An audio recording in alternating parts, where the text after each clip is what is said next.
Guys, শীতের শুরুতেই বানিয়ে ফেললাম বড়ি। প্রথমেই খেসারির ডালটাকে সারা রাত ভিজিয়ে রেখে দিয়েছি। তোমরা হয়তো বলবে এই ডাল কেন, আমি সব রকম ডাল দিয়েই বড়ি দিই। এতে দিলাম এক টুকরো আদা আর কিছুটা জল, তারপরে এটাকে পেস্ট বানিয়ে নেব।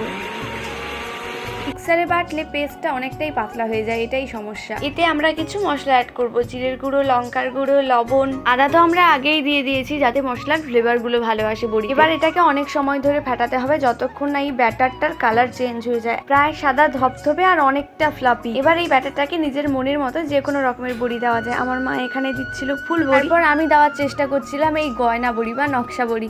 আমি কিন্তু এই ডিজাইনটা করতে পারি না, আর আমার কাছে ওই খাপ ছিল না, তো তার জন্য আরো বেশি সমস্যা হচ্ছিল। তবে এই যে করছি, এই ডিজাইনটা কিন্তু আমার ভালো হয়েছে আর আমার মনেও ধরেছে খুব। আমি তো বড়ি খেতে খুব পছন্দ করি, তাই জন্য আগে থেকেই বড়ি দিয়ে দিলাম। তোমরাও কি বড়ি খেতে পছন্দ করো? পছন্দ করলে আমাকে অবশ্যই কমেন্ট করে জানিও, আর হ্যাঁ, চ্যানেলটা সাবস্ক্রাইব করে যেতে ভুলো না। দেখা হবে নতুন ভিডিওতে। টাটা।